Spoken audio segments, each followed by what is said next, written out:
낭만서점 84회 시작합니다. 안녕하세요. 제주소년 박경환입니다. 안녕하세요. 평론스는 허입니다. 네, 오늘도 저희가 활기차게 녹음실에 모였습니다.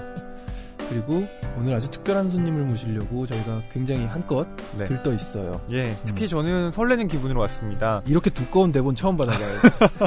질문도 굉장히 많고요. 네, 제가 정말 좋아하는 작가이자 또 감독님이 오시기 때문에 예. 심지어 바다 건너오시죠? 그렇죠. 현해탄을 건너서 오신 분입니다. 바로 니시카와 미와 감독님, 네. 영화 감독이시기도 하고 네. 소설가이기도 한 그렇죠. 이 작가분을 이제 모실 텐데요. 아주 긴 변명이라는 이 작품을 오늘 저희가 다룰 예정입니다. 네, 그렇습니다. 지난 시간에 이어서 저희가 우리가 사랑한 일본 소설 다루고 있는데요. 2주에 걸쳐서 하다 보니 거의 특집 느낌입니다. 네. 저희 2부작, 4부작, 3부작 이런 식으로 테마를 잡아서 가면 아무래도 연속성도 있고 저한테는 개인적으로 좀 즐겁게 방송하는 시간이 아니었나 라는 생각이 들어요. 그리고 연속해서 들려드리고 있는 작품들 공통점이 있다면 또 스크린에서도 큰 인기를 얻고 있는 그쵸. 작품들이잖아요. 네. 신카이 마코토 감독의 너의 이름은에 이어서 저희가 오늘 다룰 작품은요. 니시카와 미와 감독의 아주 긴 변명이라는 영화의 원작 소설입니다. 네. 허희 씨는 영화도 보셨다면서요? 네, 아주 긴 변명이 한국에서는 2월 16일에 개봉을 했는데요. 저는 그 전에 스크리너로 미리 봤습니다. 스크리너라는 게 뭐죠? 그게 이제 영화 관계자들이나 이러니까 제가 꼭 무슨 영화 내부에 깊숙이 있는 것 같은데 그런 건 아니고요. 예, 제가 어떤 기회로 이 영화에 좀 뭔가 GV를 하신다면서요? 예. 그걸 참여하게 돼가지고 미리 이제 영화를 봐야 되잖아요. 아직 미개봉작인데 인터넷 그 웹하드 같은 곳에 그 영화를 볼 수 있게 해놓습니다. 관계자들만 갈 수 있는 그런 곳이군요. 비밀번호를 가지고 접속해야만 할 수 있는. 와, 멋있다. 근데 대체로 화질이 좋지 않고요. 항상 그래요. 그 오른쪽 위에 프리뷰 온리라고 적혀 있거나 하면서 이제 불법 복제를 막는 그런 장치가 또 되어 있죠. 그런 경로로 또 유출되면은 관계자가 유출한 게 되잖아요. 그럼요. 아주 중요합니다. 저는 아직 못 봤습니다만 사실 개봉 전이거든요. 저희가 녹음하고 있는 이 시점이. 그리고 아주 영광스럽게도 책이 나오기도 전에 파일로 받아서 제가 아이패드로 처음 완독을 해봤다는 거 아니겠습니까? 어떠셨어요? 되게 더 빠르게 읽히던데요. 오, 네, 슉슉슉 2장씩. 이쁘게 굉장히 제가 잘 적응하시네요. 네, 요즘에 좀 적응하고 있는 것 같아요. 예전에 잘 못하셨던 것 같은데. 종이책에도 적응을 잘 못했는데 요즘에는 아이패드로 책 보기에 맞들렸습니다. 어딜 가도 볼 수 있고. 그렇죠. 네, 저도 이 책은 아이패드는 아니고 땡땡 탭으로 봤는데요. 네. 역시 눈이 좀 아프긴 했지만 그래도 열심히 읽었습니다. 아주 재미있게 읽었다고 저희가 주중에도 서로 카톡방에서 그렇죠. 연락 나누지 않았습니까? 니시카 미야 감독이 또 이따가 출연을 하시잖아요. 네. 또 어떤 이야기를 나눌지 기대가 되는데 그 전에 니시카 미야 작가 또 감독에 대한 소개를 경환 씨가 해드리겠습니다. 네. 니시카와 미와 감독은 1974년 일본 히로시마에서 태어났고요. 와세다 대학 문학부에서 미술사를 전공했습니다. 대학 재학 중에 고레다 히로카즈 감독의 영화 원더풀 라이프의 스태프로 참여했고요. 이후에 여러 촬영 현장에서 경험을 쌓았습니다. 예, 이 때문에 그 니시카와 미야 감독이 자신의 영화적 스승은 고레에다 히로카즈 감독이다라고 밝히기도 하죠. 고레에다 히로카즈 감독의 영화. 그렇게 아버지가 된다. 네, 맞죠? 맞습니다. 한국에는 워낙 또 잘 알려진 감독이어서 저는 이 히로카즈 감독에 대한 감독론을 좀 써보려고 일종의 작가론이죠. 모든 영화를 다 봤거든요. 네, 그런 점에서 개인적으로 또 팬을 자처하고 있습니다. 네. 오늘 만났을 때 히로카즈 감독에 대한 것도 좀 물어봐도 되는 거 아닙니까? 네, 살짝 물어볼게요. 잘 지내시는지. 네. 네. 그리고요. 2002년 뱀딸기의 각본 및 감독을 맡아서 마이니치 영화 콩쿠르 각본상을 수상했고요. 여러 영화상에서 신인상을 수상하면서 데뷔했습니다. 네. 2006년에는 오다기리조, 가가와 데루유키 주연의 유레루가 일본 아카데미상 주연상, 블루리본 감독상 등 유수의 영화상을 석권하면서 일본 영화의 차세대 기수로 떠올랐고요. 칸 영화제 감독주간에 초청받아서 세계적으로 이름을 알렸습니다. 네, 저는 이 유레루, 흔들리다라는 뜻인데요. 형제에 대한 이야기예요. 오다기리조가 동생이고요. 네. 가가와 데루유키가 형으로 나오는데요. 이 가가와 데루유키 같은 경우는 저희가 예전에 크리피라는 작품 다룬 적이 있었잖아요. 그 영화 저도 봤거든요. 네. 거기에서 그 이웃집 남자로 그러니까 살인마 나오는. 네. 아, 스폰가요? 어쨌든. 네, 그 배우가 바로 가가와 데루유키입니다. 네. 그리고 오다기리조는 뭐 한국에서 진짜 뭐 스타일리시 배우의 대명사로 또 알려져 있죠. 네, 키 크고 잘생긴 배우 네, 오다기리조인데요. 저는 이 영화를 보고 니시카 미야 감독을 대단하다 뭐 이런 생각을 하면서 나중에 그 작가, 그 감독의 영화를 좀 찾아봐야겠다라는 생각을 하게 됐는데요. 오늘 또 이렇게 그때의 바람이 성사되는 순간이 왔습니다. 네. 허희 씨가 좀 긴장하고 계신 것 같아요. 아, 그럼요. 좋아하는 사람 만나기 전에 떨리잖아요. 약간 소개팅하기 전에 그런 느낌이랄까? 오늘도 저를 앉혀놓고 어떻게 진행할지 빨리 토의하자고 하시더라고요. 별로 그러지 않으시는 분인데. 그러게요. 너무 긴장돼요, 예, 지금. 예. 네. 자, 계속해서 소개를 드리면요. 2009년 한 시골 의사의 비밀을 그린 영화 우리 의사 선생님으로 키네마 준보가 선정한 그 해의 일본 영화 1위에 올랐습니다. 키네마 준보는 뭐 일본 잡지인가요? 네, 뭐 일본의 시네21 네 정도이겠죠. 네. 네. 그 해 일본 영화 1위에까지 올랐었군요. 우리 의사 선생님. 자, 문학에도 조예가 깊어서 나스메 소세키의 동명 소설을 원작으로 옴니버스 영화 열흘밤의 꿈을 제작했고요. 다자이 오사무의 단편 소설들을 각색한 NHK 낭독극 시리즈에 참여했습니다. 데뷔 이래 항상 직접 쓴 오리지널 각본으로 영화를 만들고 있고요. 유레루를 소설로 직접 각색해서 제20회 미시마 유키오 상 후보에 올랐습니다. 벽지 의료 활동을 소재로 한 어제의 신은 우리 의사 선생님에서 미처 담아내지 못한 이야기 5편을 엮은 소설집으로 제141회 나오키상 후보에 올랐고요. 그 밖의 작품으로 영화 꿈파리 부부 사기단, 장편소설 그날 도쿄역 5시 25분 발, 에세이로는 영화에 얽힌 X에 대하여, 명작은 언제나 애매해 등이 있습니다. 네. 예. 자, 영화 감독이자 또 작가로 활동 중인 니시카와 미와 작가라고 하죠, 저희는. 그렇습니다. 네. 낭만 서점이니까요. 네. 그리고 작가 소개를 하다 보니까 익숙한 이름들이 좀 나와요. 네. 나스메 소세키. 우리가 나는 고양이로소이다 작품도 다뤘었고요. 네. 같이 좋아하시나 봐요. 나스메 소세키의 동명 소설을 원작으로 해서 옴니버스 영화까지 제작하셨어요. 나스메 소세키는 일본인들에게는 뭐 근대문학의 아버지 교과서에는 항상 나오는 사람이니까요. 영향을 안 받을래야 안 받을 수가 없고요. 또 다자이 오사무 이 인간 실격이라는 작품 안에 요조라는 주인공이었나요? 캐릭터가 그렇죠. 나와서 우리 요조 씨가 이름으로 차용하기도 했잖아요. 맞아요. 네. 낭만 서점에서 그 1회 방송을 할 때 그때 요조 씨가 출연을 했는데요. 거기에서 이제 이런 일화에 대한 이야기를 했고요. 그때 또 다자이 오사무의 인간 실격을 저희가 함께 이야기를 나눴습니다. 자, 그래서 오늘 다룰 작품은요. 아주 긴 변명. 네. 찌찌뽕. 네. 변명을 하는데 아주 길다. 좀 듣기 싫지 않을까요? 그러게요. 변명이 너무 길면 어떠세요, 경환 씨는? 저는 일단 이 제목이 멋진 제목이라는 생각이 들었어요. 그래요? 네. 이 소설 한 권을 쥐어주며 자, 아주 긴 변명이야. 할 수 있잖아요. 그러니까 뭔가 작품을 대변하는 제목으로서 굉장히 매력적인데 하고 느꼈어요. 그리고 이걸 메일로 받아보지 않았겠습니까? 네. 그래서 PD님한테 메일이 왔어요. 제목 아주 긴 변명에서. 저한테 뭐 변명하실 게 있나 했어요. 순간적으로. 예, 좋은 제목이라고 생각합니다.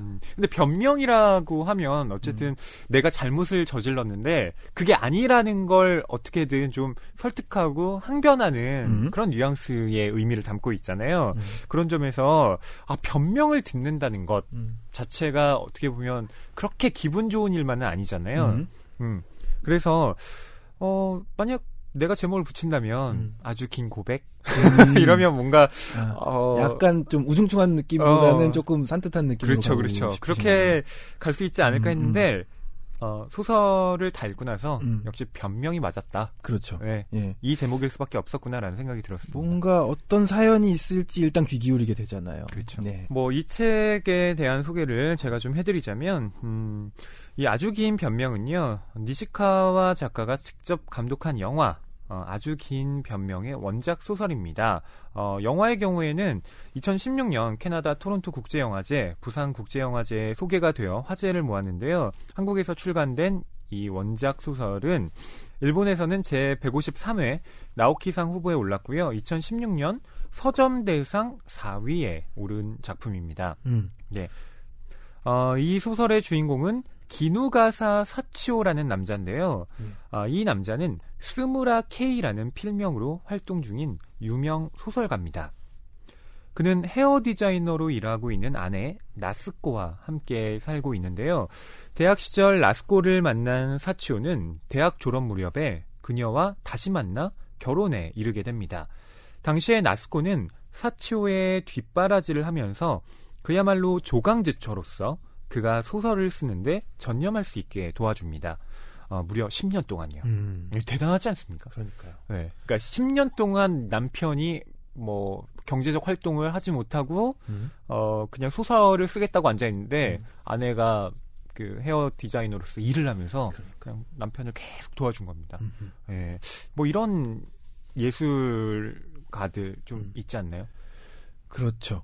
이런 이야기들이 많이 들려오죠. 그리고 그렇게 결혼을 잘해서 아무런 걱정 없이 음악을 만든다더라. 이런 소문도 들려오기도 하고. 그렇죠. 예. 저도 좀 사실은 몇 명 알고 있습니다. 예. 이를테면 뭐 아내가 예. 대기업에 다니는데 아내의 어떤 그런 경제적 지원으로 내가 너무 편하게 살고 있다. 이렇게 제가 이렇게 실명은 거론하지 않을게요. 예. 네, 근데 그걸 보면 주변 사람들이 다 그럽니다. 뭐, 너 진짜 결혼 잘했다. 뭐 이렇게 네. 얘기하는데 과연 결혼 잘했다는 게 뭘까? 저는 다시 한번 생각해 보게 되는데요. 그런 이야기들을 나누면서 왠지 씁쓸해지잖아요. 또 도대체 저게 결혼을 잘했다는 걸까? 네, 라는 생각도 드는데 어쨌든 바로 그런 부분을 좀 터치하고 있어요. 소설에서도. 네. 그런 아내의 헌신에 힘입어서 마침내 사치오는 소설가로 성공을 하게 됩니다. 그렇게 다시 10년이 흘렀는데요. 두 사람은 20대에 만나 이제 40살이 넘은 이 부부가 된 겁니다. 그러던 어느 날 라스코는 친구 유키와 여행을 떠나게 되는데요. 여행지로 가던 고속버스가 사고를 당하면서 라스코는 그만 세상을 떠나고 맙니다. 사고 수습 과정에서 사치오는 나스코와 같이 사망한 유키의 남편 요이치라는 남자와 안면을 트게 되는데요. 장거리 트럭 운전사로 일하는 요이치는 아들 신페이, 딸 아카리를 매일 돌봐주지 못하는 처지입니다. 그런 사정을 알게 된 사치오는 일주일에 2번 요이치의 집에 가서 어린 신페이와 아카리를 돌봐주겠다라고 제안을 하는데요.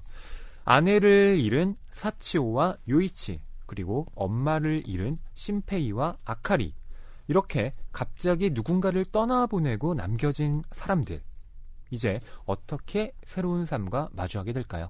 이 사치오라는 남자, 네. 요이치라는 남자, 둘 다 아내를 잃어버렸습니다. 네. 그런 사연이 있다 보니 소설 안에서도 이런저런 일들이 벌어지는 건데요. 그렇죠. 저희가 이 제목을 남겨진 사람들의 애도와 용서라고 달았는데 이 사람들은 정말 갑작스럽게 이 세상에 남겨져 버린 사람들이 되었습니다. 그렇죠. 세상에 남겨졌다라는 것. 그러니까 원래 아주 소중한 존재와 함께 있었는데 그들이 갑자기 세상을 떠나버린 거니까요. 그런 입장에서 보면 남겨졌다라고 볼 수가 있는데 그런 사람들이 어떻게 떠나간 사람들을 애도하는가. 그 이야기를 하기에 조금 단순하지만은 않은 것이 또 사치오와 살아있던 이 나스코와의 관계도 네. 아주 소중한 관계였다고 보기에는 어려워요. 그쵸. 그렇지 않았어요. 그 지점이 이 책의 핵심입니다. 그렇습니다. 네. 그리고 제가 애도와 용서라고 이름을 붙였다고 말씀을 드렸잖아요. 예. 이때의 용서라는 건 중의적인 의미가 있습니다. 우선 떠나버린 그 사람을 용서한다라는 의미도 있고요.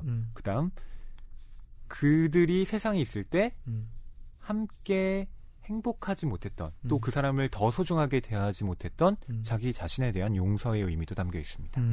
이제 작품 속으로 좀 들어가 보려고 하는데요. 네, 우선 기누가사 사치오라는 이 주인공에 대한 이야기를 좀 해봐야 할 텐데요. 네. 이 남자가 컴플렉스를 하나 가지고 있습니다. 바로 이름 컴플렉스죠? 예, 기누가사 사치오라는 자기 이름을 굉장히 싫어해요. 그러니까요. 이 사치오, 기누가사 사치오라는 이름이 유명 야구 선수의 이름이라는데 실제로 이런 야구 선수 있었던 건 아니죠? 실제로 있습니다. 아, 있어요? 네, 일본에 히로시마 도요 카프에 이 선수가 있었고요. 이 선수가 굉장히 그 당시에 인기가 많아서 베이브 루스 뭐 이런 느낌인가요? 우리나라로 따지면 지금 뭐 이대호 선수 정도랄까요? 네, 그러니까 뭐 이름이 예를 들어서 초등학교에 다니는데 그 남자의 이름이 이대호인 거예요. 그래서 야, 너 야구 잘하겠는데? 그러면서 한번 쳐봐. 막 이런 식으로 이제 사람들이 인식을 하는 거죠. 근데 그게 기누가사 사치오는 너무 싫은 거예요. 왜냐하면 이 야구 선수의 캐릭터와 이 남자 아이인 기누가사 사치오는 너무나 대조적인 모습을 하고 있었기 때문에 그렇죠. 지금 이 작품의 주인공인 기누가사 사치오는 미소년 타입입니다. 네. 네. 근데 운동선수 그 기누가사 사치오는 굉장히 좀 우락부락하고 네, 이런 타입인데 왜 내가 그 사람이랑 자꾸 비교를 당해야 되지? 네, 이런 생각을 하는 거죠. 그러니까 이름에 좀 특수성도 있고 외모상 그렇게 다른 것도 상상을 하자면은 강호동 뭐 이런 쪽으로 비교를 하면은 더 상상이 잘 될 것 같은데요. 야, 씨름 한번 해봐. 맞아요. 야리야리한 강호동이라는 친구가 있는데. 그렇죠. 예, 이렇게 되면은 짜증날만 하네요. 네, 그러니까 정말 그렇게 유명인들과 이름이 같은 사람들은 좀 세상 살기가 그렇게 편치는 않을 것 같아요. 뭐 병원 같은데 가서 뭐 누구누구 씨 뭐 했는데 다 쳐다보겠죠. 유재석 씨 이렇게 했는데 뭐 여기 유재석이 왔어? 이러면서 사람들이 다 쳐다볼 거 아니에요. 예. 그래서 나중에 소설가로 데뷔한 이후에는 자기 이름을 스무라 K라고 필명을 지어서 부르죠. 필명으로 부릅니다. 네.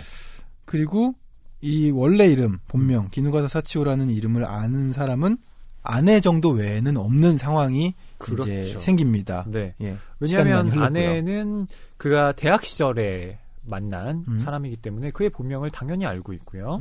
네, 그런 점에서 뭐 스무라 K라고 부를 이유가 없죠. 네. 근데 그런 사치오라는 이름을 들을 때마다 이 스무라 K 소설가로서의 기누가사 사치오는 매우 싫어합니다. 근데 이게 왜 중요하냐면요. 이름과 정체성이라는 문제 때문에 그러한데 나중에 스무라 K, 그러니까 기누가사 사치오가 그 요이친의 가족들과 만나서 이런저런 인연을 맺게 되잖아요. 그때 요이치를 비롯한 뭐 신페이나 아카리와 같은 아이들이 그의 이름을 스무라 K라고 부르지 않습니다. 그렇죠. 네. 사치오라고 불러요. 스무라 K는 유명인인데. 네. 심지어 그 아이들 어린이집 데려다 줬다가 작가님이시죠? 하고 알아보는 사람이 있어서 사진도 찍고 오잖아요. 네. 예. 그러니까 이 본명을 부른다는 게 매우 중요합니다. 자기가 내세우고 싶었던 어떤 정체성과는 다른, 그러니까 감추고 싶었던 것을 드러나게 해주는 그 이름을 용인한다는 것 자체가 기누가사 사치오로서는 굉장히 큰 변화였던 거죠. 네, 이런 맥락이 있다라는 걸 좀 말씀드리고요. 저희가 낭독을 좀 해드릴까요? 기누가사 사치오는 아버지에게 원망을 품고 있었다. 그가 태어난 것은 히로시마 도요 카프의 기누가사 사치오 선수가 1군에 오르기 조금 전의 일이다. 아버지 기누가사 다다오는 아들이 태어날 당시에는 사치오 선수의 존재를 몰랐고 또한 자신의 아들과 발음이 똑같은 이름을 가진 인물이 훗날 연속 경기 출장수에서 세계 기록을 갱신하는 위협을 달성해 국민 영예상까지 수상하게 될 줄은 꿈에도 몰랐다고 몇 번이나 변명을 늘어놓았지만 아들은 절대 이해하려 들지 않았다. 사치오는 야구에는 절대 손을 대려 하지 않았다. 자신이 자신이기 전에 모두의 눈에 기누가사 사치오로 인식되는 것이 두려웠던 것이다. 특출한 사람과 이름이 같은 탓에 혹시 비슷한 능력을 발휘하는 건 아닐까 하는 주위의 근거 없는 기대에 맞서기 위해서는 야구 방망이를 잡지 않는 것 외에는 달리 방법이 없다고 믿었다.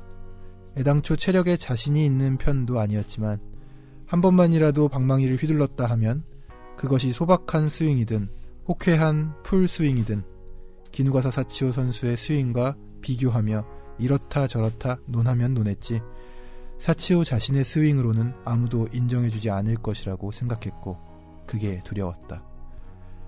이 역시 아이러니한 일이었지만 사치오는 엄마를 닮아 안쓰러우리만큼 피부가 희고 살랑살랑 흔들리는 갈색 머리 사이로 보이는 길쭉한 눈은 소녀들이 좋아하는 순정 만화의 남자 주인공 못지않게 섬세하다. 철인 기누가사의 온몸에서 풍기는 진한 야성미와 정감 있는 애교와는 눈꽃만큼도 닮은 데가 없는 외모다 보니 놀림감조차 될 수 없다는 게 오히려 주위를 시큰둥하게 만들었다. 만약 어린 시절에 기누가사 선수를 직접 만났더라면 그가 자신에게 야구를 권하지 않았을까? 아무튼 야구를 한번 해보라고. 첫 스윙, 첫 타, 첫 주루, 첫 수비, 첫 실책. 뭘 하든 기누가사 선수와 비교되고 비웃음을 사는 한이 있어도 아무튼 한번 시작하면 사치오만이 할 수 있는 경기 스타일을 터득해 명망 있는 야구 선수 기누가사 사치오와 그냥 기누가사 사치오는 각각 다른 선수라는 것을 누구나 인정하는 날이 올 거라고. 그랬다면 사치오는 기누가사 사치오라는 이름으로부터 자유로워졌을지도 모른다. 소년 시절에 기누가사 사치오 선수와 직접 회후하지 못한 기누가사 사치오가 작가라는 직업을 선택한 건 어쩌면 그 이름을 버리기 위해서였을까? 그는 작가가 되면서 스무라 K라는 필명을 썼다. 작가 스무라 K는 데뷔한 이후로 아주 친근한 상대에게조차 자신의 본명을 밝히지 않았다. 저는 이걸 보면서 그 LG의 이병규 선수 생각이 나더라고요. LG에 지금은 이제 이병규 선수가 2명 있습니다. 큰 이병규와 작은 이병규라고 두 사람 다 타자예요. 근데 지금은 큰 이병규가 은퇴를 했습니다만 그 작은 이병규 선수 입장에서는 후배거든요. 그 큰 이병규라는 그러니까 자기가 이름이 똑같은 그것도 한국에 대단한 타자가 있다라는 것이 사실 얼마나 큰 부담이었겠습니까? 근데 같은 팀에서 그렇게 나란히 활약을 하면서 그 이병규 선수, 그 이병규라는 이름이 나란히 이렇게 그 레귤러 명단에 들어있을 때 그 작은 이병규 선수는 정말 자기 자신을 그냥 야구로서 증명해낸 거라고 저는 봤거든요. 네네. 이 스무라 K가 그리고 기누가사 사치오가 이렇게 이름을 감추고 있었다는 것, 자기의 존재를 여전히 긍정하지 못하고 있는 사람이라는 게 우선 저희가 첫 번째로 이야기할 지점이었고요. 네. 그리고 이제 좀 잠시 후에 작가님 오시면 또 물어볼 내용이기도 한데 이 아주 긴 변명이라는 소설 안에 독특한 점 3인칭과 1인칭이 계속 바뀌면서 네. 소설이 진행돼요. 그렇습니다. 그리고 그 1인칭도 한 사람이 아니에요. 네. 아주 여러 명의 인물들이 1인칭 서술자로 등장을 하는데 이걸 딱 읽으면서 느낌이 오더라고요. 뭐요? 허희 씨가 이걸 찝겠구나. 문학평론가로서 인칭의 문제. 예, 어떻게 찝으셨습니까? 아니 뭐 콕 찝었다기보다는 그러니까 이 소설이 굉장히 그 흥미로운 건 어쨌든 기누가사 사치오라는 이 인물을 중심으로 이 모든 인칭과 시점이 변한다라는 겁니다. 그러니까 기누가사가 1인칭으로 자기 자신을 서술할 때가 있고요. 기누가사 사치오라는 인물을 아예 3인칭으로 놓고 그 사람에 대해서 서술자가 그냥 쓰는 경우도 있고 네. 기누가사 사치오에 대해서 다른 사람이 뭐 이를테면 편집자라든가 그의 뭐 애인이라든가 예. 이런 사람들이 사치오를 바라보는 그 관점의 1인칭으로 네. 그 사치오를 그리고 있기 때문에 예. 굉장히 집약된다라는 느낌을 받게 되죠. 네. 한두 사람이 아니에요. 아내일 때도 있고 심지어 출연하는 다큐멘터리의 뭐 막내 작가 이런 인물이 서술자인 경우도 있고요. 그렇죠. 그런 점에서 어떤 사람을 알아보는 방식이 자기 자신이 고백을 할 수도 있고 알지 못한 누군가가 그 사람에 대해서 서술할 수도 있지만 이렇게 가까이에 있는 타자들이 그 사람을 이렇게 조명해주면 그 사람이 가지고 있는 어떤 캐릭터로서의 성격들이 훨씬 더 입체적으로 보이는 것 같아요. 정말 입체적이었던 것 같습니다. 네. 네. 이런 말을 해요. 사치오의 소설은 어차피 거짓말쟁이가 쓴 거짓말이다. 네. 이런 얘기가 나오거든요. 이게 그의 아내인 나스코가 1인칭으로 쓴 표현입니다. 예, 예. 나스코는 앞에 줄거리를 말씀드렸듯이 교통사고로 갑작스럽게 세상을 떠나게 되죠. 그 전에 나스코가 어떻게 기누가사 사치오와 만나게 됐는지 그리고 그가 갖고 있는 성격적 결함이라든가 그럼에도 불구하고 나는 왜 그를 사랑했으며 동시에 왜 그와 멀어지게 됐는가 이런 심경들을 표현하고 있거든요. 그 지점에서 사치오라는 사람은 타고난 거짓말쟁이다 라고 말을 해요. 그러니까요. 네. 그럼에도 불구하고 사치오와 결혼을 했고요. 네. 사치오를 먹여 살리는 10년의 세월이 있고요. 예. 그 이후에 쭉쭉 잘 나갑니다. 사치오가 스무라케이라는 필명을 가지고 네. 물 들어올 때 노를 잘 저어요. 그리고 심지어 예. 저희 피디님이 늘 하시는 저한테 하시는 말씀이죠. 예. 낭만 서점에도 물이 들어와야 노를 저을 텐데. 물이 많이 들어와야 될 텐데요. 예. 나는 그가 자신의 일에 성공하면 할수록 내 일에 자신감을 가질 수 있었다. 아니, 자신감을 갖는 것에 집착하게 되었다고 해야 할까? 주위 사람들은 남편의 활약이 그렇게 대단하니 유유자적하겠네 라고들 하지만 나는 그와는 다르다. 사치오와는 다른 차원에서 살고 있다. 그가 몸뚱이 하나로 고타스에서 노트북을 열어놓고 작품에 매달리던 때나 사진이 박힌 신간 광고물이 전철에 떡하니 나붙기 시작한 후에도 나 자신은 무엇 하나 변하지 않는다는 사실만이 나의 자부심이다. 남편의 성공에 매달려 우쭐할 정도로 나는 무분별하지 않다. 사람의 머리는 자르면 자른 만큼 짧아지고 파마를 하면 머리칼은 구불구불해진다. 내가 손을 놀리면 손님은 미용실 문을 열고 들어왔을 때보다 반드시 예뻐져서 돌아간다. 눈이 오나 비가 오나 아침 9시에는 가게로 나가 고토에와 미키 그리고 가이군과 함께 가게 구석구석을 반질반질하게 닦고 밤 10시까지 내 두 발로 서서 일한다. 내 몸이 닳고 닳아 지칠 때까지. 이런 것이 노동이며 산다는 것이다. 내 일은 허업이 아니다. 그러나 나는 결국 남편을 시샘했던 거라고 생각한다. 나는 사치오의 성공을 순순히 진심으로 기뻐하진 않았다. 누구 덕분에 하는 비열한 말이 목구멍까지 올라오면 꿀꺽 삼켰다. 사치오는 밀려오는 파도에 기죽는 일 없이 당당하게 맞섰다. 생각했던 것보다 패기와 재주도 있었고 생각했던 것보다 파도도 잘 탔다. 나는 가게를 도맡을 필요가 없어졌고 4년 전에는 드디어 내 이름을 건 미용실을 차렸다. 전전긍긍하며 앞날을 걱정하는 일도 없어졌다. 그리고 돌아보니 사치오 주위에는 그 사람의 능력을 믿는 사람, 그 능력에 걸어보겠다는 사람, 하나에서 10까지 보살피는 사람들로 인간띠가 형성돼 있었다. 나는 안도를 얻은 대신 내가 사는 의미를 완전히 잃어버렸다. 소설을 읽을 때 푹 빠져서 읽었는데 이 각자 등장인물들의 심리묘사.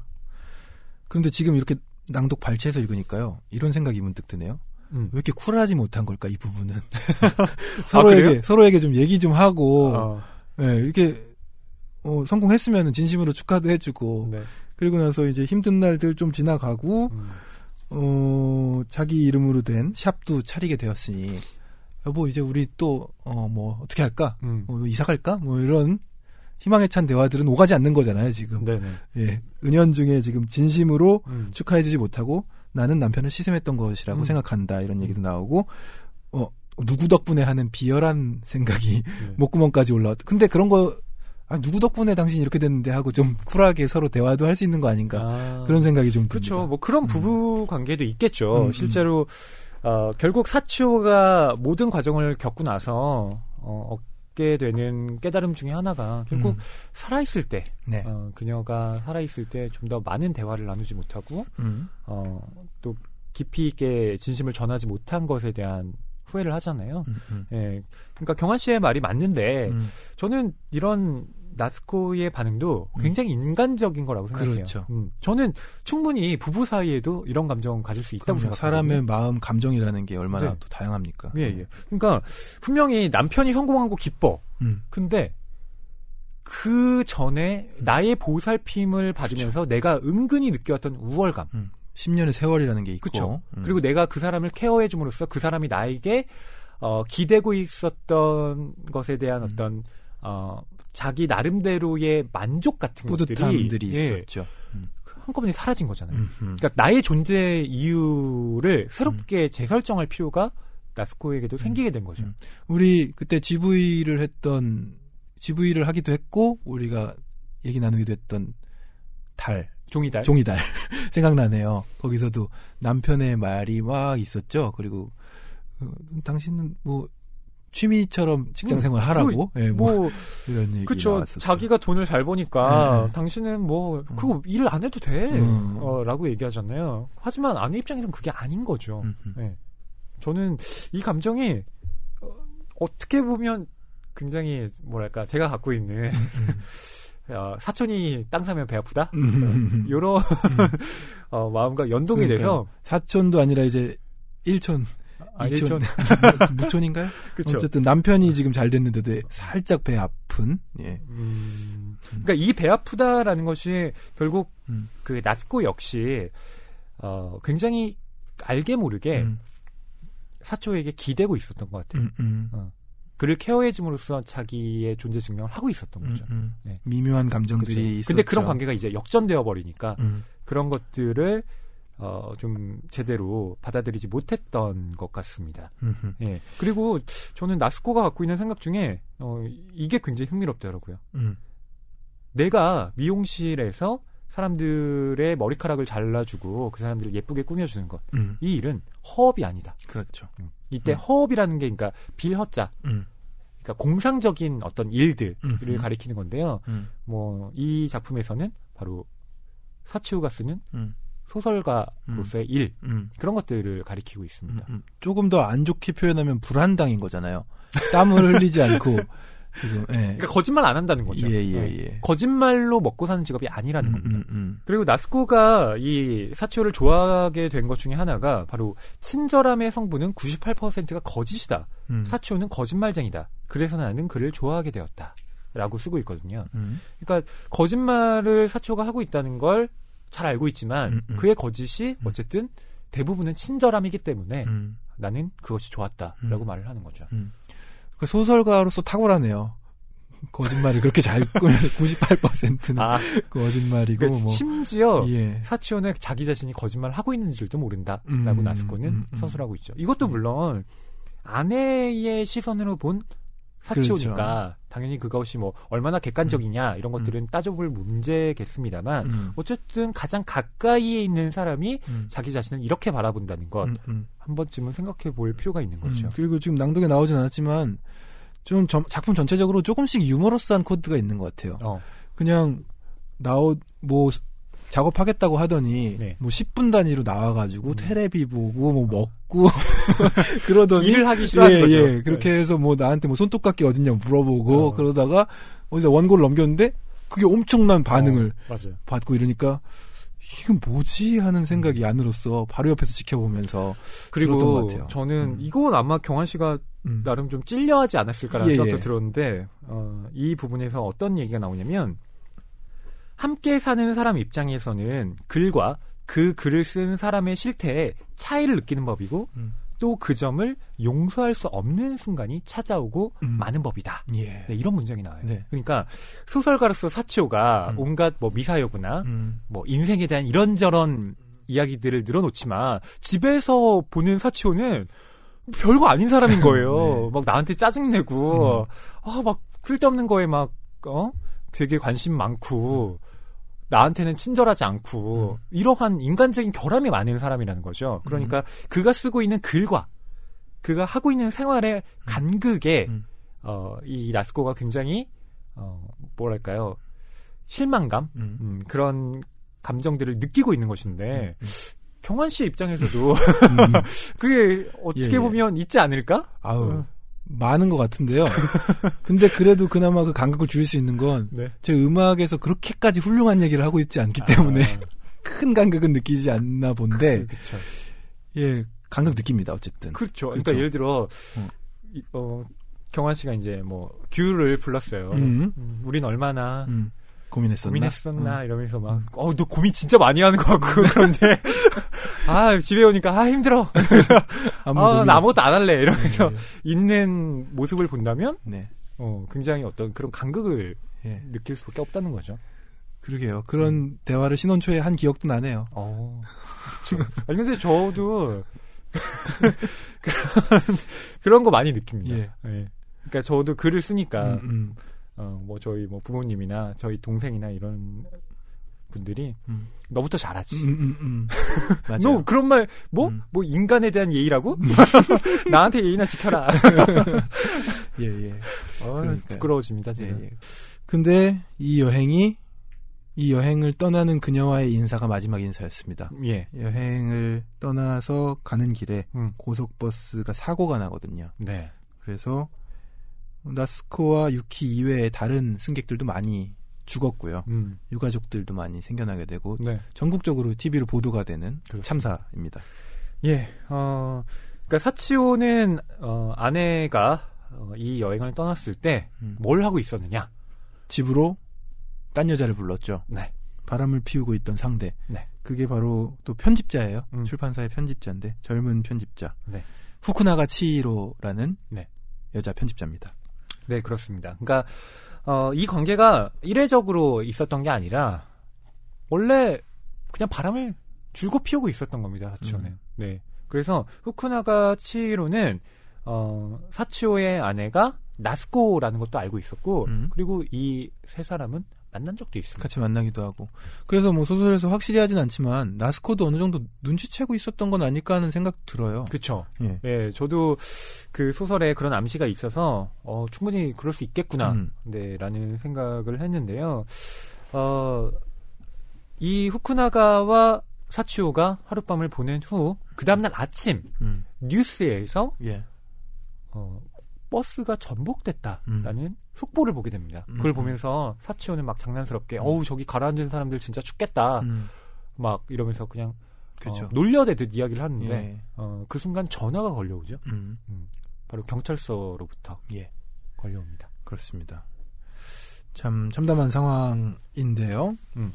그리고 이 일로 인해서 이제 바람을 피우던 내연녀 후쿠나가 치히로는 굉장한 죄책감을 갖게 되기도 하고요. 그렇죠. 이 아이러니한 것 중에 하나가 사치오는 아내의 죽음에 담담한 데 비해서 후쿠나가가 오히려 격한 반응을 보인다는 거예요. 후쿠나가 치히로가 서술자로 등장하는 것도 한두 번 있죠.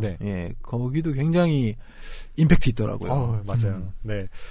준이라는 친구에게 편지를 쓰는 방식, 혹은 전화 통화를 하는 방식으로 그렇게 쭉 자기의 마음을 써놓고 있는데 이런 부분들도 저는 소설 읽어나가는 그 소소한 재미를 주더라고요. 그러니까 소설이 이렇게 쭉 단선적으로 흐르는 게 아니라 여러 물결, 여러 조류로 굉장히 변주를 시키면서 사람들을 끌어들이는 그런 매력이 이 작품에 있었던 것 같은데요. 그렇습니다.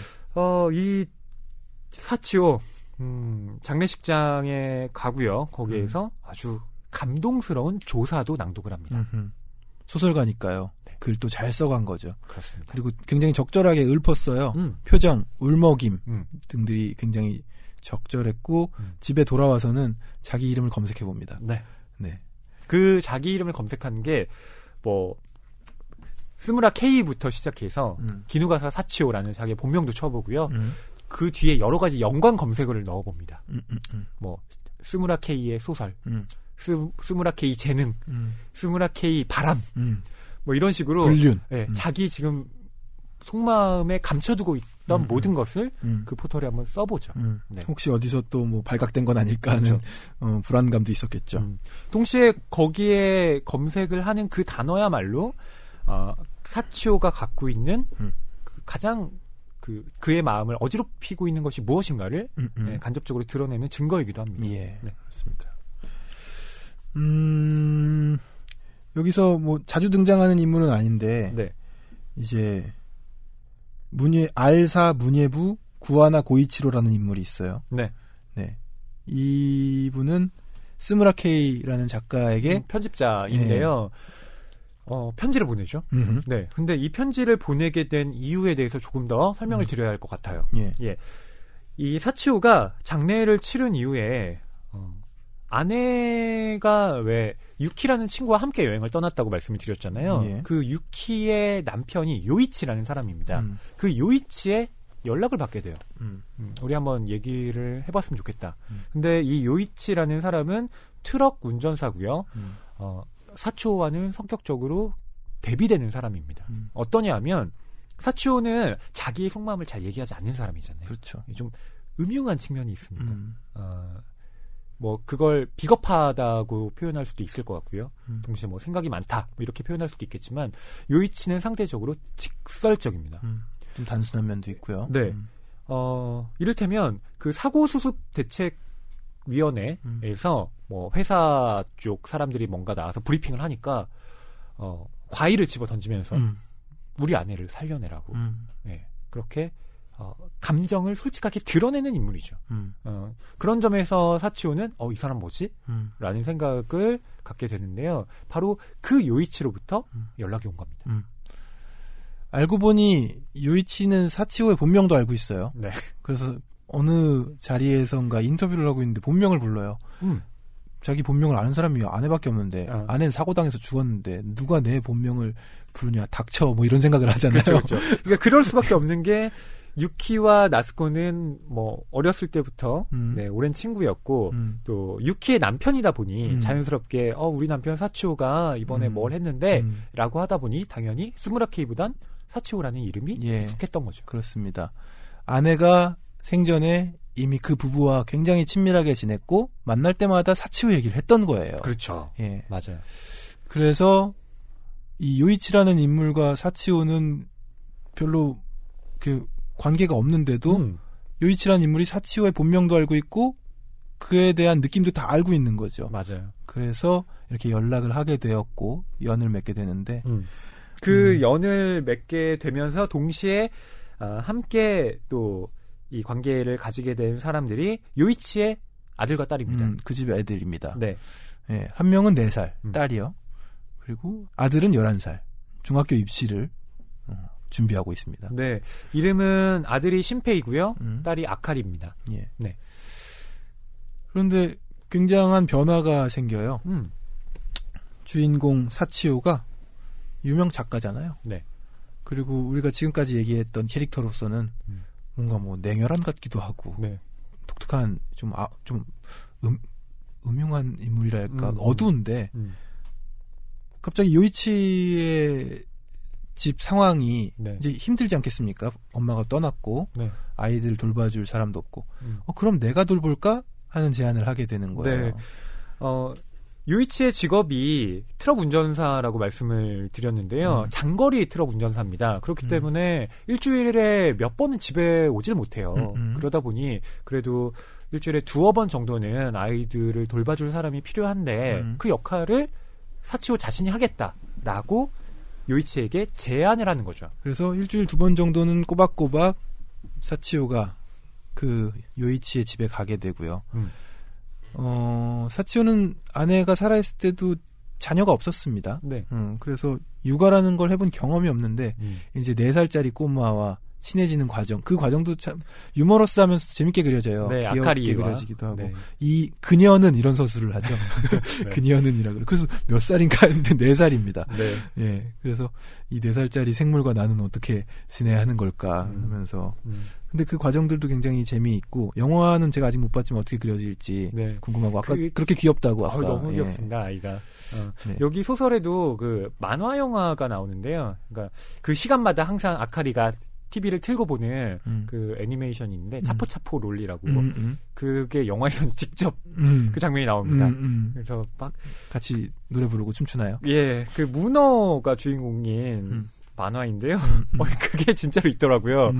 근데 소설에도 나오지만 그 만화가 잘못 심각합니다. 그러니까 엄마 문어가 그물에 잡혀요.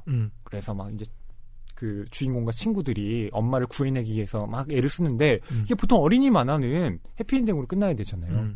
당연히 그물을 딱 끊고 엄마와 재회하는 그런 씬을 기대하지만 그렇지 않은 거죠. 아이고.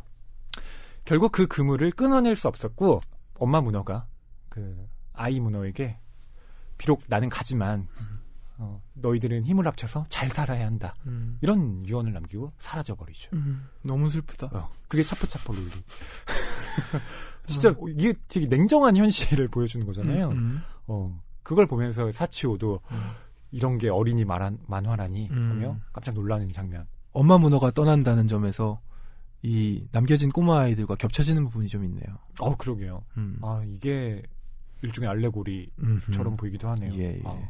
저도 요즘에 집에서 아이가 그렇게 책을 읽어달라 그래요. 예. 동화책을 읽어주는데 저희끼리 낭만서점 놀이를 합니다.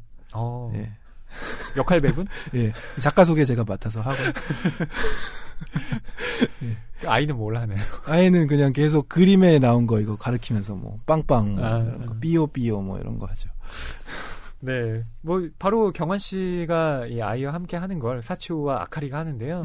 또 신페이는 원래 자기 동생을 돌보느라 학원에 다니지 못하는 처지였는데 중학교 입시를 준비하기 위한 학원도 사치오 덕분에 다시 다닐 수 있게 됩니다. 시간 여유가 생긴 거죠. 그렇죠. 네. 안 그랬으면은 동생을 다 돌봐야 되고 집안일 해야 되고 입시 포기해야 돼요. 그렇죠. 비록 중학교 입시긴 하지만. 근데 이 아이에게는 굉장히 큰 짐입니다. 그리고 일본은 뭐 한국도 그렇긴 하지만 어렸을 때부터 명문학교에 진학해야 나중에 좋은 대학에 입학할 수 있다는 그런 인식이 굉장히 강한 것 같더라고요. 그렇죠. 그러니까 애초에 명문중학이라는 게 있습니다.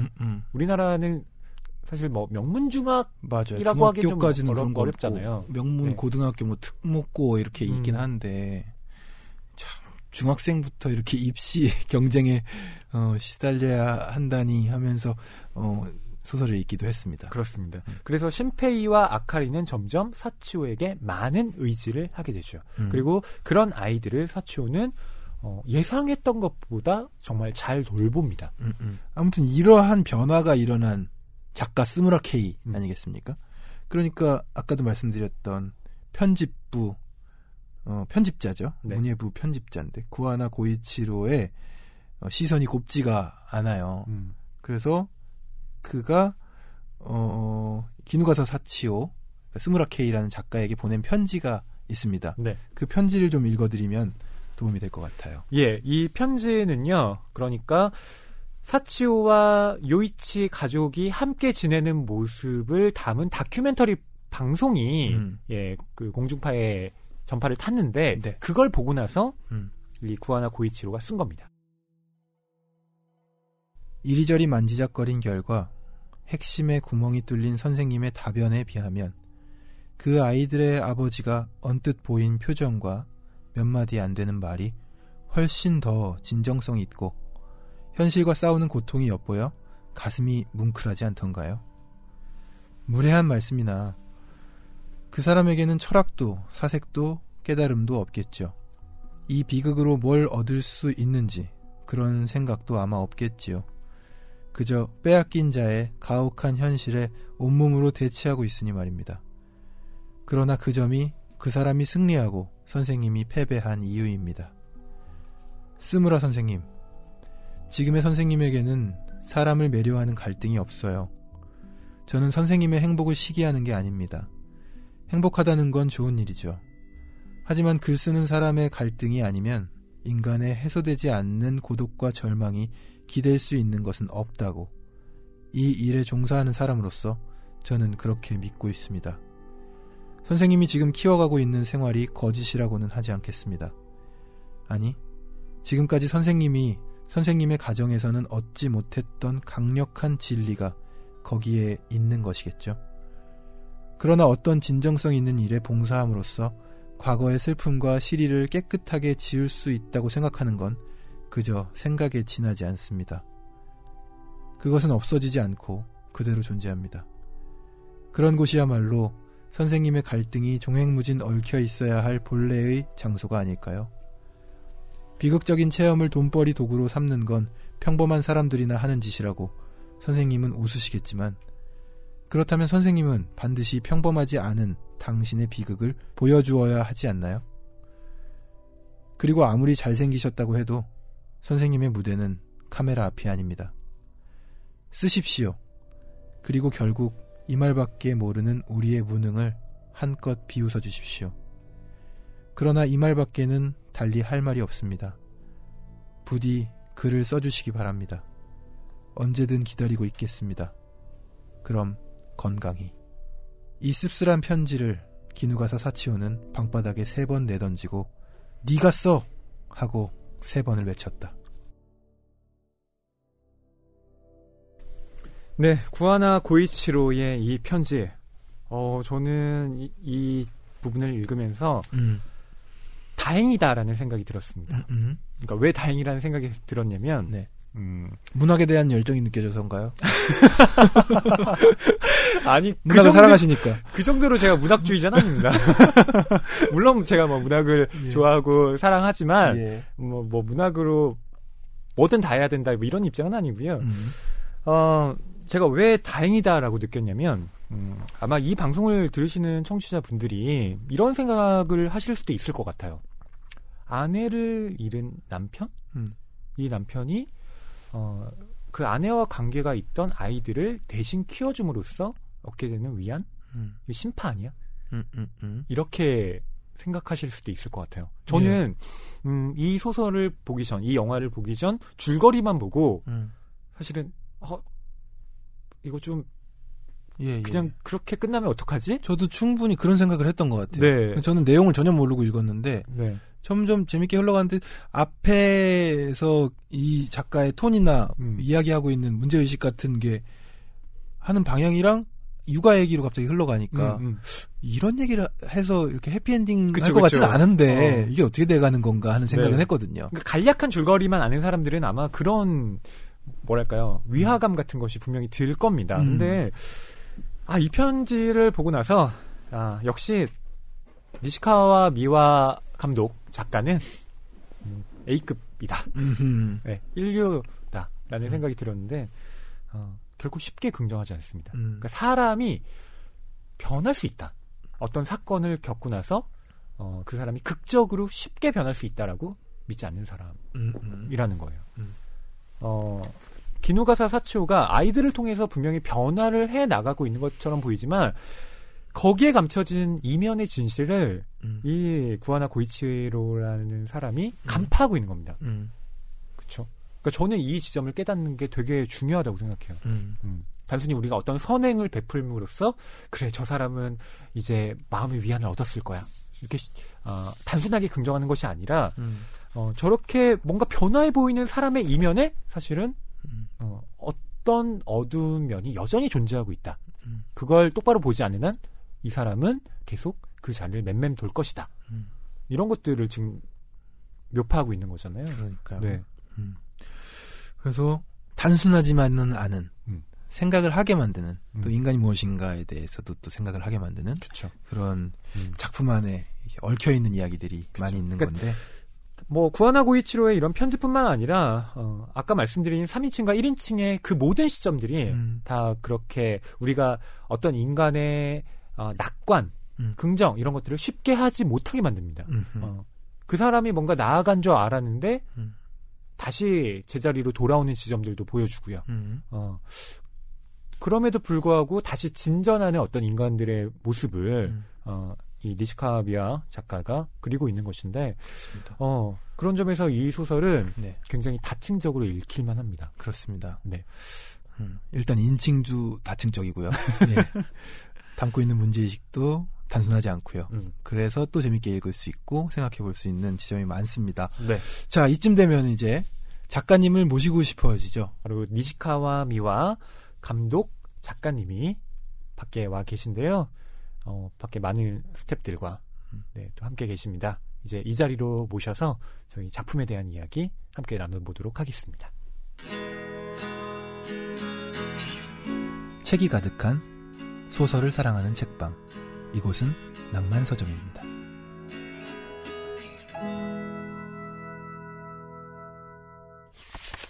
자, 저희가 이렇게 니시카와 미와 작가의 아주 긴 변명 이 소설을 다루고 있었고요. 그런데 이제 스튜디오에 바로 감독님, 작가님 모셨습니다. 니시카와 미와 감독님 그리고 통역해 주실 분까지 저희가 모셨습니다. 환영의 박수를 좀 보낼까요? 네. 어서 오세요. 반갑습니다. 니시카와 미와입니다. 아유, 네. 이렇게 또 한국어로 네, 자기소개를 해주셨는데요. 네, 정말 아까 저희 처음 뵀을 때, 저는 역시, 감격에 맞지 않았습니다. 지금도 긴장하고 계세요? 어떡하죠? 네. 경환 씨는 어떠셨나요? 니시카와 미와 저는 굉장한 포스의 여성분이 한 분 계시길래, 예. 저분이 작가님이신가 했어요, 순간적으로. 아니더군요. 굉장히. それは多分ね、私の映画のディストリビューターですね。저분 제 영화 해외 배급 담당자예요. 예, 그러니까요. いろんな映画祭に行っても、必ず私の配給会社の、プロデューサーの方が監督だと思われて、私はアシスタントだと思われるんです。 이게 항상 제 영화 같이 해외 배급해 주시니까 영화제랑 이런 데 되게 많이 다니거든요. 그럼 가면 다 저분이 감독이시고 제가 조수인 줄 알아요. 아, 역시 강력한 포스. 스고요라 네.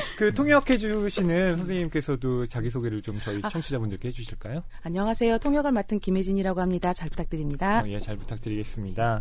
자, 이제 모셨으니까 한국에 처음 방문하신 건지 인터뷰 할 때마다 받는 질문일 수도 있겠는데 한국에 온 소감도 좀 부탁드립니다.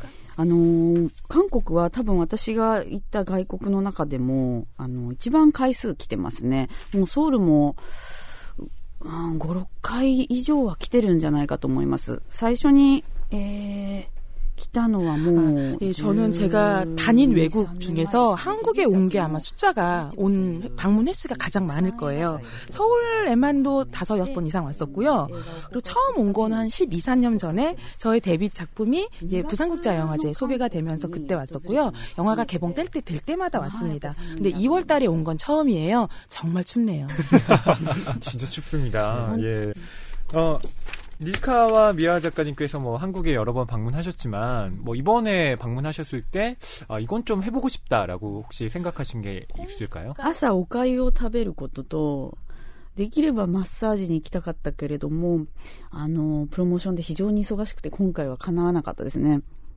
아침에 죽을 먹는 거랑 가능하다면 마사지를 좀 받고 싶었는데 너무 저 홍보 일정이 너무 빠듯해갖고 결국 못했습니다. 아, 아침에 죽을 먹는 건 왜? 朝お粥を食べないんですか? 아침에 죽 안 먹어요? いや、日本ではそんなお粥屋さんないんだけれど、韓国のお粥屋さんすっごい美味しい記憶があって、必ずみんなも食べてるもんだと思い込んでたんですけど. 일본에는 그런 죽집이 없어요. 근데 예전에 한국의 죽집에서 죽을 먹어보고 너무 맛있어갖고, 한국 사람들은 이 죽을 매일 먹겠구나 해가지고, 그래서 착각을 하고 있었어요. 그렇게 죽을 많이 먹을 거라고. 그 죽은 대부분 좀 속이 안 좋은 사람들이 많이 먹을 거예요. 저는 자주 먹습니다. 몸이 좀 안 좋아서. 맛있는 곳 있으면 저도 좀 소개해 주세요. 네네. 질문 또 드릴게요. 영화 감독으로도 유명하신데, 영화의 원작 소설을 쓰는 작가기도 하십니다.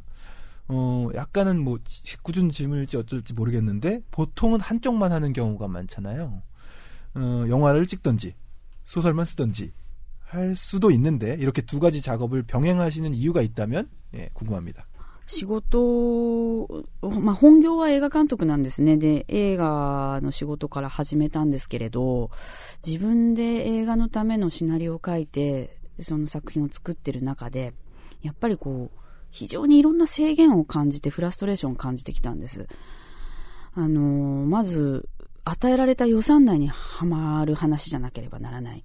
2時間前後で語りきれる話でなければならないという中で、あれもこれも書きたいのに書くことをセーブするということが저 원래 제 본업은 감독입니다. 예, 본업은 감독인데요. 근데 이제 제가 이 작품 전까지는 항상 시나리오를 항상 먼저 작업을 했거든요.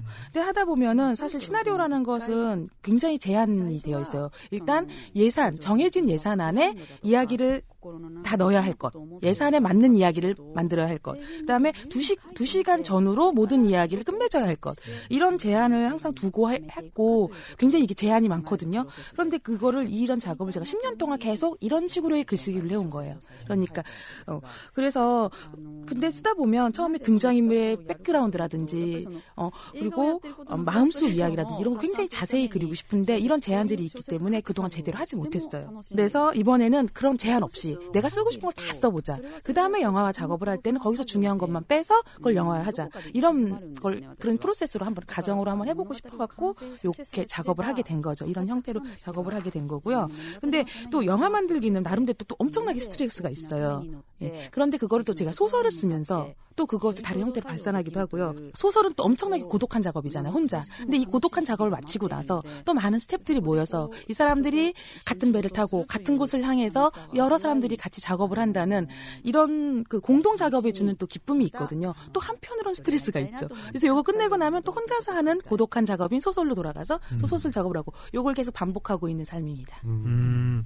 얘기를 듣고 보니 이번 소설의 제목인 아주 긴 변명이 굉장히 적절한 제목으로 느껴지네요. 예, 저희 낭만서점이 또 소설 전문 팟캐스트라서 오늘은 그러니까 영화 감독 니시카와 미와보다는 소설가 니시카와 미와에 대한 이야기를 좀 해보려고 하는데요. 소설 속 이야기로 좀 들어가 보나요? 네. 아주 긴 변명이라는 그 제목부터 좀 살펴볼까 합니다.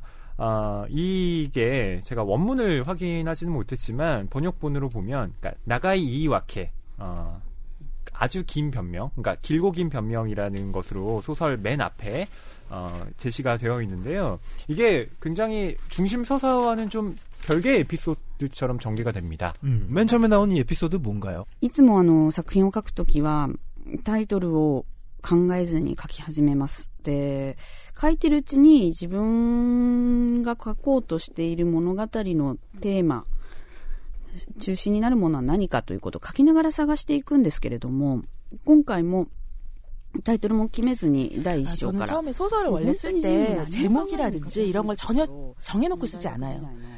그냥 굉장히 자유롭게 그냥 쓰기 시작하는데 그래서 테마든 제목이든 쓰면서 제가 이렇게 딱 이렇게 정리를 하고 정하는 편인데요. 이 작품도 아무것도 정하지 않고 그냥 자유롭게 쓰기 시작했어요. 그래서 그러다가 이제 그 부분을 그 옛날 대학 때 여자친구 얘기를 쓰면서 너무 아무렇지도 않게 여자가 참 긴 변명을 했다라고 딱 그 문장을 쓰는 순간 어쩌면 이 문장 하나가 이 영화 전체를 포괄하는 테마가 될 수 있겠다라는 그 감이 확 왔어요. 음악으로 치면 악상이 떠올랐군요. 뭐 그런 거라고 할 수 있겠죠. 그래서 소설에서는 이제 긴 변명이 아까 말씀하신 나가이 이와케라고 해서 나가이가 그 원래 길 장자를 써서 나가이 이와케예요. 근데 이제 이걸 제목으로 붙일 때 근데 소설에 그냥 이 길 장자를 써서 나가이 이와케가 돼 있는데 여기에서는 영원의 영자를 써서 나가이예요. 근데 이게 일본어로는 이 길다와 영원하다의 같은 한자가 똑같아서 발음이 똑같이 나가인 거예요. 그래서 이 소설의 제목으로 붙일 때는 이터널, 그러니까 영원하다의 그 영자를 써서 기나긴 변명. 영원한 변명이 되기도 하네요. 그렇죠. 예, 그래서 그게 뭐냐면 이 사람이 사치오가 부인을 잃은 이후에 아마 끝나지 않는 후회를 할 거예요. 계속해서 슬픔 그리고 이 회고록 같이 같은데 이건 이 후회와 이 슬픔 없어지는 것이 아니라 계속해서 이 사람 안에서 반복이 되는 거죠. 그러니까 영원한 변명이 되는 겁니다. 좀 엉뚱한 얘기일 수 있는데 제가 소설을 읽다가 바로 이 사고가 나고 자기 아내가 죽은 그 장을 치르고 나서 집에 돌아와서 남자 주인공이 자기 이름을 검색해 봅니다.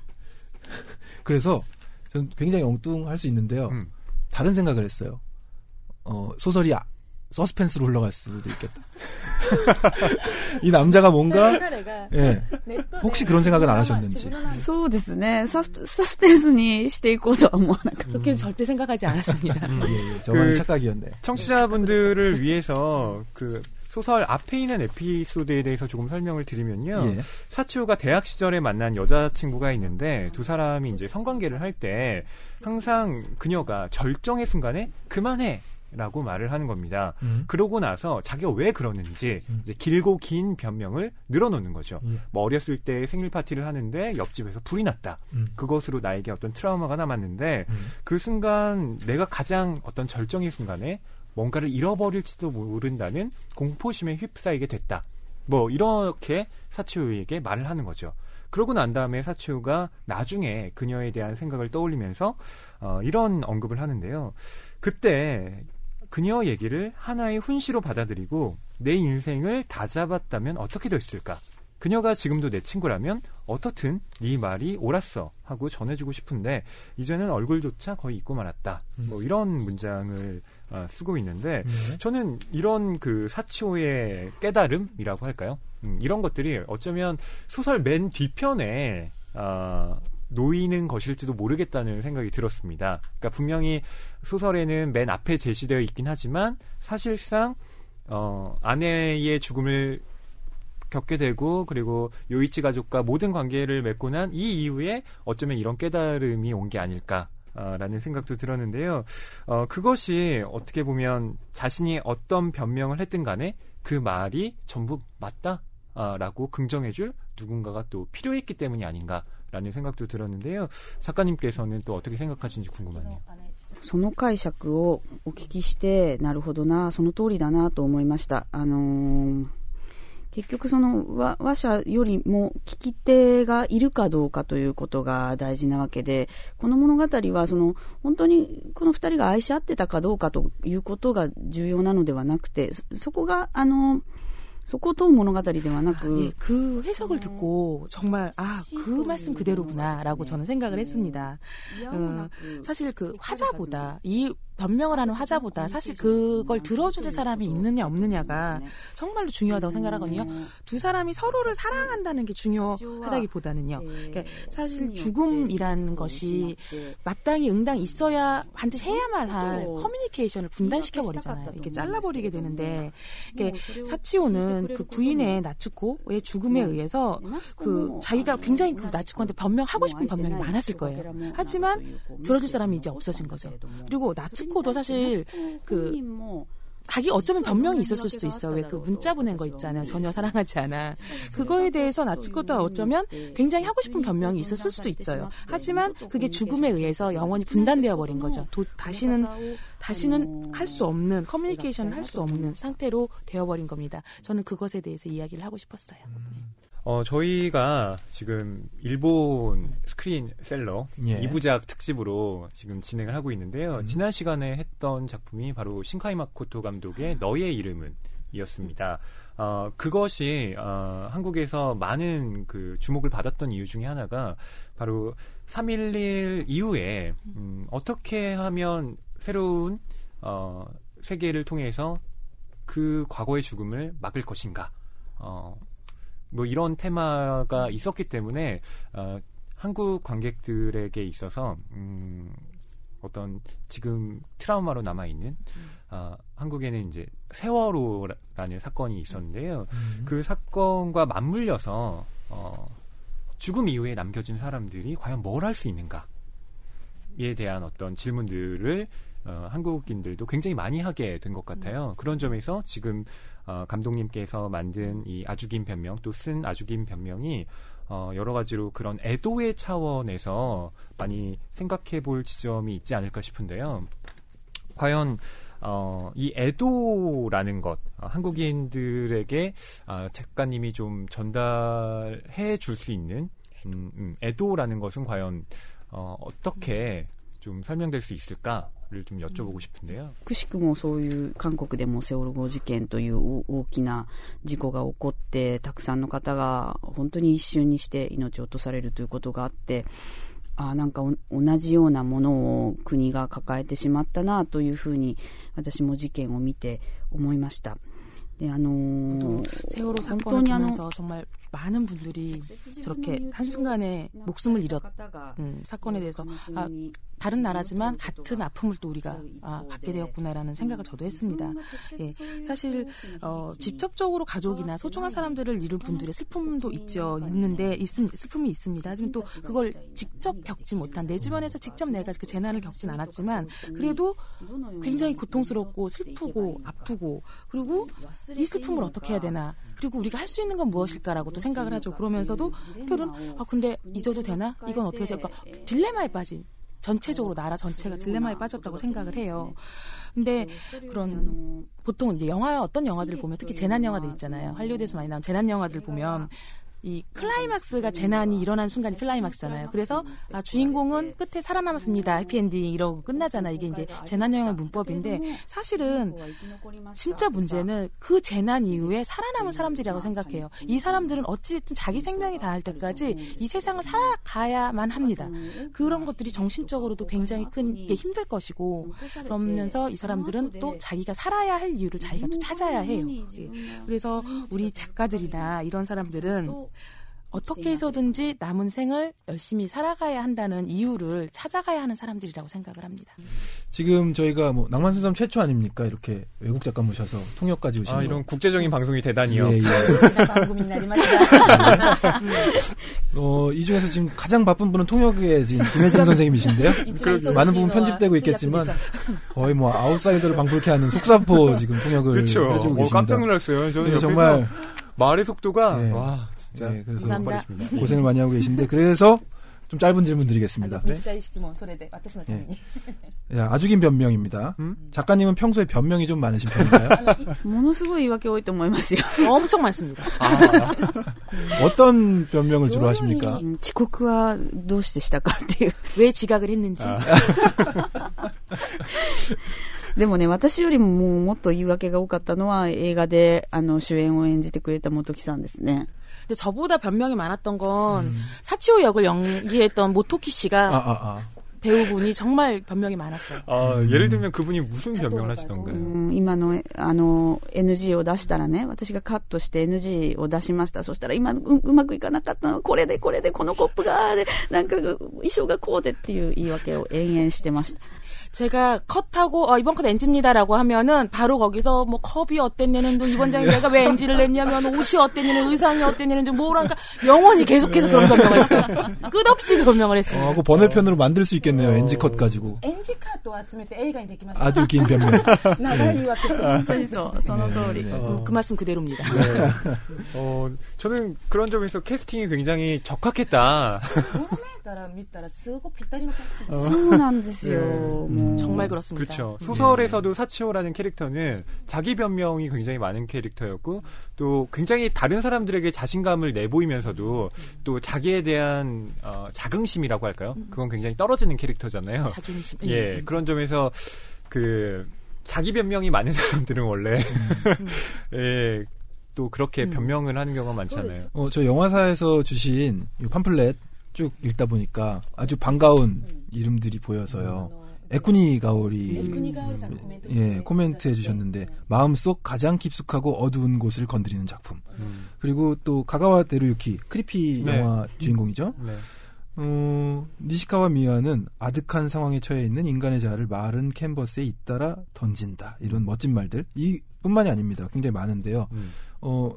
제가 팬인 분들 두 분이 계시길래 친하세요? 아니 유래로 찍으실 때 주연 배우였다니까요. 国さんは私全く面識がなくってコメントいただいた時に非常にびっくりし、さらにやっぱり緊張しましたね。プロの小説家の人にとってこの小説がどういうふうに映るのかっていうのはもう私にとってはもう恐怖です。저 에쿠니가오리 시작은 전혀 몰라요. 모르는 사이인데 그래서 코멘트를 받았을 때 정말 깜짝 놀랐어요. 그리고 더불어서 굉장히 진짜 프로 소설가시잖아요. 네네. 이분이 보실 때 어떻게 보셨을까 저한테 공포였습니다. 저는 이 작품과 관련해서 또 한 가지 여쭤보고 싶은 질문이 있었는데요.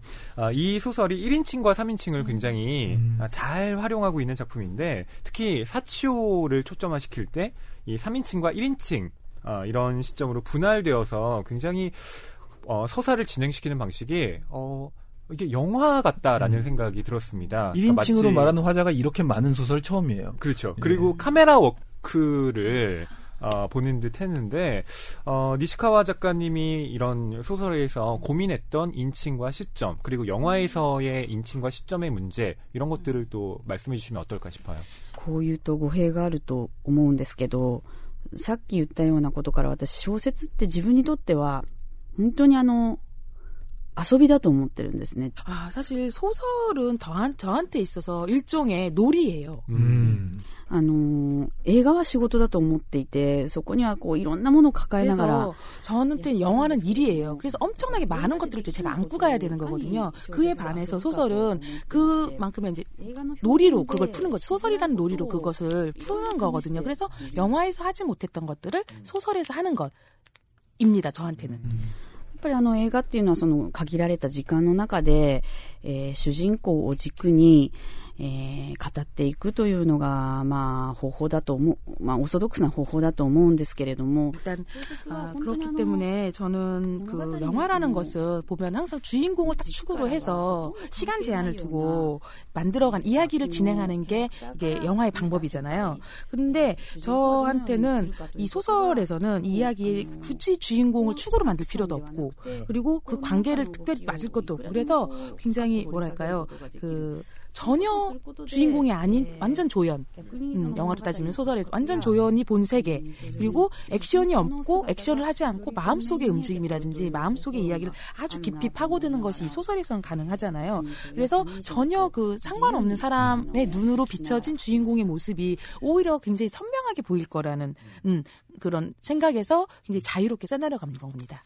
소설 속 내용 중에서 또 궁금했던 거 하나 질문 드릴게요. 문자를 발견하잖아요. 죽은 후의 유품, 핸드폰에서. 근데 사랑하지 않는다는, 더 이상 털끝만큼도 사랑하지 않는다는 문자가 있는데 그게 이제 뒤로 갈수록 중의적이다는 느낌이 듭니다. 그게 남편에게 보내려고 했던 것인지 다른 누군가한테 얘기할 때 남편이 나를 털끝만큼도 사랑하지 않아 라고 하는 것인지 제가 이해한 게 맞는지 일단 궁금하네요. あんなものを幸男が見るとは夏子も全く予想していなかったと思います。 그걸 아마 사치오가 볼 거라고는 나츠코가 전혀 생각하지 않았을 거예요. 그럼 중의적인 것은 아니라는 얘기인가요? 남편에게 보내려는 의도만이 담겨 있는 건가요? 送ってやろうかと思ったけど踏みとどまったんでしょうね. 아마 보내려고는 했지만 망설였을 거예요. 그래서 못 보낸 거예요. 망설이다가. 그렇군요. でもその人間の関係性っていつもいい状態ではないですから、親子であったり夫婦であったりしても殺してやろうかって思うような瞬間だってたびたび訪れると思います。 그 왜 사실 인간관계라는 게 항상 좋은 컨디션은 아니잖아요. 좋은 관계성만 갖고 갈 수 있잖아요. 아무리 부부고 아무리 부부라도 내가 저걸 확 그냥 할 순간들이 있잖아요. そういうものをこう思わず書き留めてしまったり、私だったりするとすぐにノートに書きますし、思わずメールしてやろうかって思ってこう手が動くことっていうのはあると思うんですね. 그래서 막 자기도 모르게 막 손을 움직이니까 저도 사실은 이런 욱하는 순간이 있으면 막 노트에 나도 모르게 막 못 쓰거든요. 그런 순간들이 오죠. 이렇게 욱해갖고 나도 모르게 손이 움직이는 순간들이.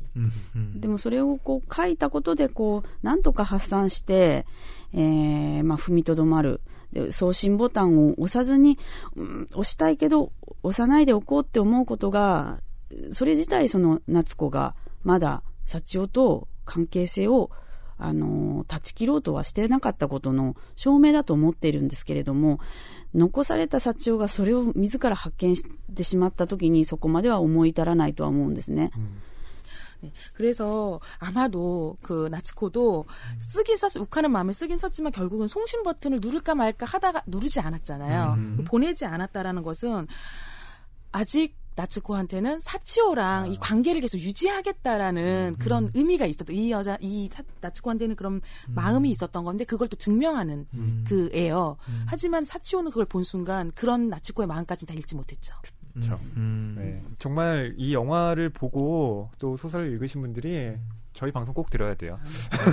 그러면 아마 궁금했던 것들이 확 풀리실 것 같아요. でもね、結構映画を見てくださったお客さんの感想を聞くこともあるんですけど、女性のね、中年の奥さんなんかにどうでしたって聞くと、あんなこともうしょっちゅう思ってるわよって。 그래서 이제 일본에서도 영화 보신 분들이 감상을 얘기해 주시는데 이제 중년의 부인들한테 여러분 그런 일 많아. 예, 여기 이 작품에 대해서 작가님이 이렇게 말씀하신 적이 있습니다. 전 인터뷰에서 확인을 했는데요. 사치오가 아이들을 만나면서 잃었던 인간성을 찾아가고 또 자기 스스로가 인간성을 회복했다 뭐 이렇게 생각한 순간에 또 다른 벽이 나타났다. 여기에 절망을 하면서도 그 벽을 넘어서 또다시 앞으로 나아가는 과정, 이런 것들을 내가 이 작품에 담아내고 싶었다라고 말씀을 하셨는데, 저는 특히나 와닿았던 문장이 뭐였냐면, 사람은 그렇게 간단하게 쉽게 변하거나 성장하는 존재가 아니다. 네. 今言っていただいたことが全てだと思います。 지금 말씀하신 게 다예요. 本当にその単純な成長物語ではないということが本当にこの小説の一番大事なところだと思いますね。 아, 진짜 그렇게 사람은 쉽게 성장하지 않는다가 이 소설의 가장 중요한 부분인 것 같아요. そんなに人生うまくいかないし、右肩上がりに成長していくわけではないけれども、そういう自分自身や、まあ他人もそうだし、そういうものを受け止めながら、でも生きていくことをお互い諦めないでいようという、そういうまあささやかなエールになっていればいいなと思いますね。 인생은 그렇게 잘 안 풀립니다. 성장을 잘 하지도 못해요. 그렇죠. 네. 하지만 그런 자기 자신, 그리고 타인, 다른 사람들, 그런 것들을, 타인의 그런 모습, 자기 자신의 그런 것들을 서로 바라보면서 받아들이며 살아가는 것, 그러면서 서로를 포기하지 않는 것이, 이것이 바로 서로한테 주는 작은 응원이 아닐까 싶네요. 아니, 얘기를 나누면서도 그렇고 소설을 읽으면서도 그렇게 느꼈는데, 결국엔 예술이라는 게 이제 인간을 그려내는 것이라고 생각이 드는데, 작가님께서 인간을 그려내는 방식이랑 그런 걸 포착하는 능력 같은, 센스 같은 게 굉장히 탁월하다고 느꼈습니다. 질문은 아니고요. 오늘 이렇게 낭만 서점에 나와주셨는데, 예, 소감이 어떠셨는지 궁금하고요. 또 이제 이 소설과 영화가 한국 관객들과 독자들에게 선보일 텐데, 어떻게 좀 읽히고 봐줬으면 하는 마음이 드시는지. 네. 韓国、日本でもラジオの出演はありますが、ポッドキャストでこういうふうに収録したことはないんではないかなと思います。韓国でこのようなポッドキャストの、メディアで出していただくことは初めてで、とても緊張したんですけれども、お二人の生の声を聞けて、たくさん深い感想をいただいて、私も、そういうところがこの話にはあったんだなと、発見することが多かったです。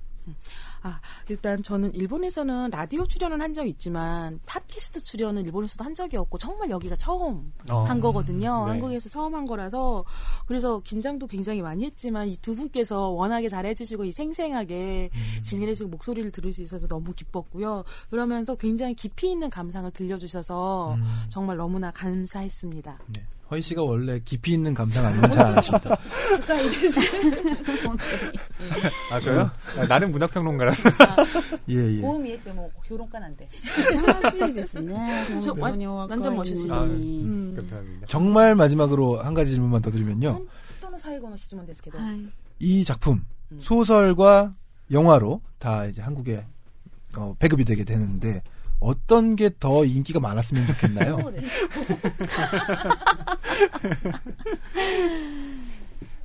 やっぱりお金がかかってるからな、映画には。 영화에 돈이 참 많이 들어가요. 아, 역시 영화에.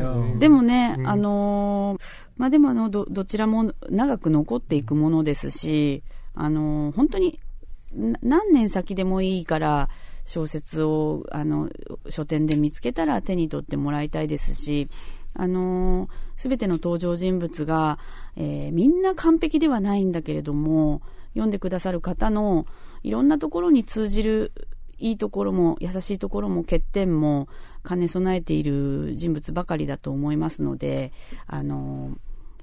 映画はね公開されている時期が限定されてますけれども、小説は長く読んでいただきたいなと思います。 예. 아, 그리고, 영화도 소설도 사실 굉장히 오래 남잖아요. 길게 남는 매체인데, 근데 이제 몇 년이 지나도 소설은 그 서점에서 딱 발견을 하면 읽을 수 있잖아요. 그래서 사실 이 모든 등장인물들이 다 완벽한 사람은 없어요. 아무도 완벽하지 않는데, 그러면서도 좋은 점도 갖고 있고, 결점도 갖고 있고, 한편으로는 단점도 갖고, 결점도 갖고 있는데, 그런 것들을 독자분들이 보시면서, 이런 부분 나도 있어. 이런 부분 나도 함께 공감해 주신다면 굉장히 좋을 것 같아요. 영화는 사실 개봉 시기라는 게 딱 정해져 있어서 약간 이렇게 접하는데 한정이 지어질 수 있는데 소설은 몇 년이 지나도 볼 수 있으니까 여러분께서도 많이 읽어주셨으면 좋겠습니다. 네. 직구준 질문을 드렸는데, 네. 예, 정말. 예, 잘 대답해 우문현답이었어요. 네. 本当にうまく答えてくれてありがとうございます。うまくかわしたでしょ。 저희 잘했죠. 너무 잘하셨습니다. 네, 오늘 이렇게 나와주셔서 정말 감사드립니다. こちらこそ本当に勉強になりましたし、ここまで小説、映画はいろんなメディアに出てますけどね、小説に関してこんな風にこう突っ込んだ感想をいただいて語り合った経験は日本でもないので、とても新鮮な時間を送らせていただきました。 아, 정말 이렇게 뭐냐면 영화 같은 거는 미디어 같은 데 굉장히 노출도 많이 되고 영화에 대해서 이야기할 기회는 굉장히 많았는데 소설을 가지고 이렇게 깊이 있는 감상을 이렇게 미디어에 나와서 얘기할 수 있었던 게 정말 일본에서도 한 적이 없고 한국에서 처음인데 너무너무 기뻤습니다. 저희들도 만나뵙게 돼서 너무 좋았고 영광이었습니다. 네, 작가님을 보내드리면서 저희도 낭만서 정원을 마무리해야 될 텐데요. 오늘은 니시카와 미와 감독 겸 작가님의 아주 긴 변명이라는 작품을 가지고 이야기를 나눠봤습니다. 저희는 다음 이 시간에 다시 찾아올게요. 안녕히 계세요.